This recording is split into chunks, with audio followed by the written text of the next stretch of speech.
नमस्कार, मैं doctor Vedula Ramalakshmi mind body and soul की इस अद्भुत जर्नी में आपका स्वागत करती हूँ। सुबह होते ही हमारे सोशल मीडिया का हर एक अकाउंट फॉरवर्डेड मैसेजेस से भर जाता है। कभी गुड मॉर्निंग के मैसेजेस, कभी ज्ञान के मैसेजेस, कभी विज्ञान के मैसेजेस, कभी एकदम तरोताज़ा खबरें और कभी कुछ ऐसी सूचनाएं जिनकी हमको जानकारी नहीं है, लेकिन ये अधिकांश फॉरवर्डेड होते हैं, कहीं से कॉपी पेस्ट किए हुए।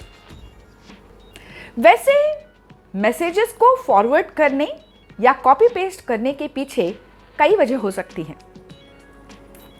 एक तो ये कि वो बात इतने सुंदर तरीके से कही गई है कि मैं अगर अपने शब्दों में कहना चाहूं तो ये सौंदर्य शायद ना आए, या उसका जो इफेक्टिवनेस है वो खत्म ना हो जाए। यही सोचकर हम कई बार मैसेजेस को फॉरवर्ड करते हैं। इसके पीछे एक वजह ये भी होती है कि इस आपाधापी के जीवन में 2 मिनट बैठकर आराम से सोचने, समझने या फिर कुछ नया कहने का समय हमारे पास नहीं होता, और इसीलिए बहुत कन्विंसिंगली और कभी-कभी यूं ही हम मैसेजेस को आगे बढ़ा देते हैं, कॉपी पेस्ट कर देते हैं। मैसेजेस को कॉपी पेस्ट करने या फॉरवर्ड करने तक की तो बात सही है, लेकिन कई बार ये भी देखा जाता है कि लोग इमोशंस, अपने थॉट्स, अपने विचार, इन सभी को भी फॉरवर्ड करते हैं। जैसे किसी से कोई इमोशन मिला तो उसके बराबर का इमोशन फॉरवर्ड कर दिया जाता है। किसी की सोच को कॉपी पेस्ट करके आगे बढ़ा दिया जाता है, और ऐसा करते करते एक दिन वो भी आता है जब अपने खुद के विचार, अपनी खुद की सोच, अपने खुद के इमोशंस रह ही नहीं जाते और सिर्फ कॉपी पेस्ट रह जाता है। अपने व्यक्तित्व को भूल से जाते हैं। हमारी बात क्या है समझ में ही नहीं आती, हम क्या चाहते हैं ये जानते ही नहीं हैं।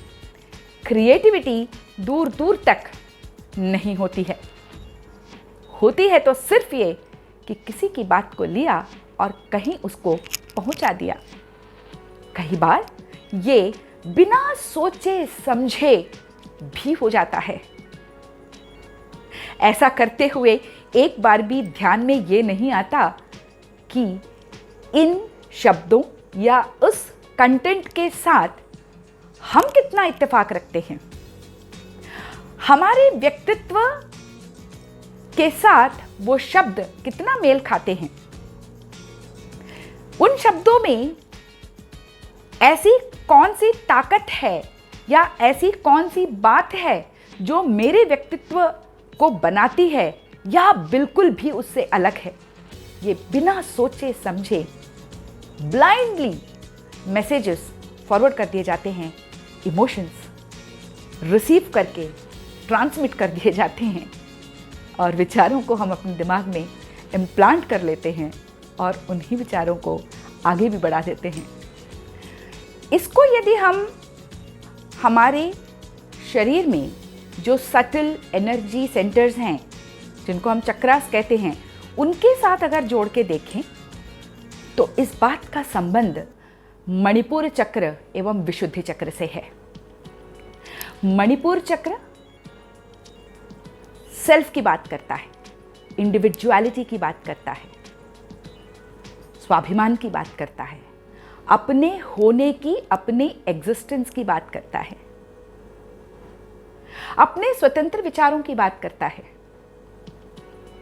और वहीं पर जो विशुद्धि चक्र है, विशुद्धि चक्र एक्सप्रेशन की बात करता है, कम्युनिकेशन की बात करता है, क्रिएटिविटी की बात करता है, सृजनात्मकता की बात करता है।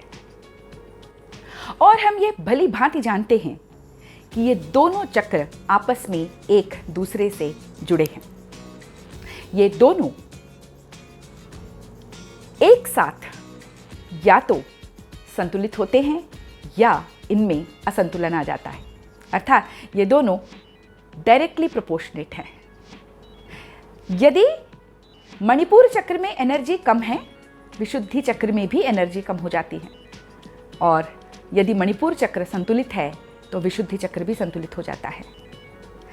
कहने का मतलब ये हुआ कि यदि मेरा अपना व्यक्तित्व है, स्वतंत्र व्यक्तित्व है, मेरी अपनी सोच है, मेरी अपनी खुद की पहचान है, तो अभिव्यक्ति भी मेरी अपनी होगी, जिसमें सृजनात्मकता या क्रिएटिविटी होगी। मेरा अपना व्यक्तित्व मेरी अभिव्यक्ति में झलकेगा। कम्युनिकेशन उसी तरह से होगा जिस तरह की मेरी अपनी सोच होगी। भले ही मैं किसी की सोच से इत्तेफाक रखूं, भले ही मुझे ये लगे कि उनकी सोच सही है, लेकिन हर किसी की सोच को मैं आंखें बंद करके मान नहीं लूंगी। जो बातें मेरी अपनी सोच के साथ इत्तेफाक रखेगी, मैं उन्हीं को स्वीकार करूंगी, उन्हीं को आगे बढ़ाऊंगी। और ये तभी होता है जब ये दोनों चक्र बैलेंस होते हैं, संतुलित होते हैं। कट पेस्ट इमोशंस को करना, कट पेस्ट विचारों को करना, कट पेस्ट जीवन शैली या लाइफस्टाइल को करना, कट पेस्ट किसी को देखकर या उस व्यक्ति के साथ मिरर करना, यानी उसके साथ एक दर्पण का सा व्यवहार करना, जैसा वो कहे वैसा मैं ही करूं, हमारे व्यक्तित्व का हनन है। यदि हम किसी के विचारों को लेते हैं तो उसके साथ इत्तेफाक रखकर, उनका समर्थन कर, उनको स्वीकार करते हुए, नहीं तो हमारा व्यक्तित्व खुद में इतना सुदृढ़ होना चाहिए कि मैं अपनी बात कहने की क्षमता रखूं, कहने की रिस्क ले सकूं, मैं अपनी बात को अपना बनाकर पूरे आत्मविश्वास के साथ प्रस्तुत कर सकूं।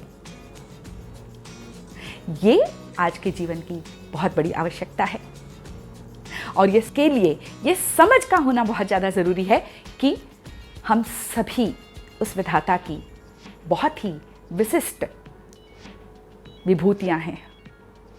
सब अपने आप में विशिष्ट, अनोखे, विलक्षण और बहुत ही खूबसूरत। तो अपने आप को अभिव्यक्त करते हैं, अपने भावनाओं को, अपने विचारों को अपना बनाकर अभिव्यक्त करते हैं, और फिर देखिएगा जीवन कितना सुंदर, सहज और सरल हो जाएगा।